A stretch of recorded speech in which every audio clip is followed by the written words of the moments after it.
sont rentrés dans le hall et les manifestants se sont assis. Leur objectif est de sensibiliser l'opinion publique, de s'adresser aux autorités françaises pour dire que nous devons tous agir, nous ne pouvons pas rester spectateurs de ce qui se déroule à Kobané, que Daesh, équipé de façon spectaculaire, c'est-à-dire ils ont aujourd'hui des équipements dignes d'une vraie armée. Et face à ça, les Kurdes ont des difficultés. Et donc nous devons tous agir face à ces barbares, à cette force obscure qui ne fait que propager donc, la terreur en Syrie. Ce que nous demandons à la France, ce que nous demandons à la coalition, ce que nous demandons à tout pays qui se dit démocrate et qui se sent sensible face aux massacres qui ont lieu en Syrie ou en Irak, nous demandons de reconnaître la réalité, c'est-à-dire que sur le terrain aujourd'hui, ce sont les combattants du PYD et du PKK qui sont le dernier rempart contre Daesh. Et ce qu'il nous faut tout simplement, c'est de l'équipement pour pouvoir neutraliser les chars, les blindés dont possède Daesh. Malheureusement, il y a une certaine hypocrisie à l'international qui est de dire que les Kurdes, enfin tout le monde est d'accord pour dire qu'il faut soutenir les Kurdes, mais jusqu'à aujourd'hui, aucune arme n'est parvenue à ces combattants. Maintenant, on joue un jeu très dangereux puisque Daesh risque de se propager en Turquie, même si Daesh a déjà des positions en Turquie. Mais quand je dis la Turquie, ça risque aussi de la Turquie passer en Europe. La Turquie a volontairement laissé la situation se dégrader en alimentant Daesh en armement et en hommes pour aussi mettre en avant à nouveau son idée de créer une zone tampon. Par contre, là-dessus, nous avons de fortes craintes puisque les objectifs de la Turquie, plus qu'arrêter Daesh, est plutôt d'affaiblir les positions kurdes.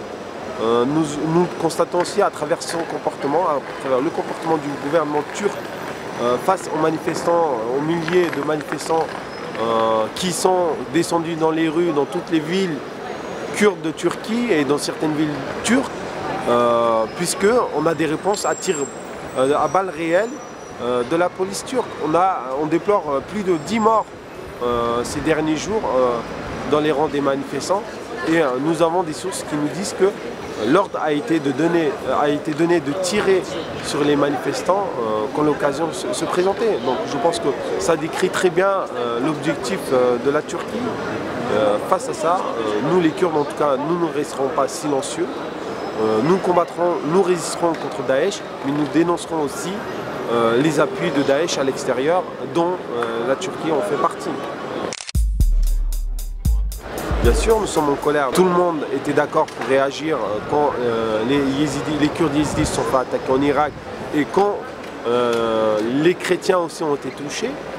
Mais pourquoi on laisse par contre Daesh avancer? Vous savez, en Syrie aujourd'hui, il n'y a plus du tout de rempart, il n'y a plus du tout de front dans le sud. Et le dernier rempart, comme je disais tout à l'heure, c'est les Kurdes. Alors, soit on décide de prendre position et de soutenir ceux qui combattent Daesh, ceux qui combattent pour l'intérêt des peuples de Syrie, soit on laisse dérouler parce qu'on a d'autres calculs malsains en tête qui,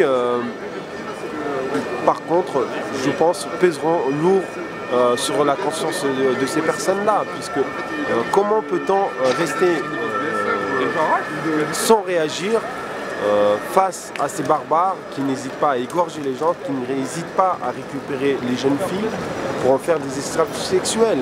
Vous savez, un certain nombre de Français se sont rendus en Syrie pour combattre au rang de Daesh. C'est parce qu'on leur avait proposé, enfin on leur avait promis qu'un certain nombre de filles leur seront proposées. Et une fois qu'ils seront au paradis, ils auront aussi un certain nombre de vierges. Alors face à ça, soit on réagit, soit on laisse se dérouler, soit on est complice de la Turquie en laissant la Turquie déployer leur stratégie. Alors soit on agit en fonction de ce que notre conscience nous dit, soit on laisse les intérêts économiques prendre le dessus. Maintenant, il appartient à chacun de peser tout ça et d'agir en conséquence. Ce que j'ai constaté à travers nos manifestations, nos événements, c'est qu'on a une grande sympathie de la part de l'opinion publique pour la lutte que nous menons sur le terrain. L'opinion publique est consciente que les Kurdes sont seuls, qu'ils luttent héroïquement, qu'ils résistent contre l'avancée de Daesh, que les Kurdes sont le dernier repère contre Daesh. Mais si nous avons quelque chose à leur demander, c'est aussi de saisir leurs élus pour dire qu'ils ne peuvent pas laisser cette terreur se propager plus que ça, et à leurs élus, de demander à leurs élus d'agir sur le gouvernement français pour être du bon côté.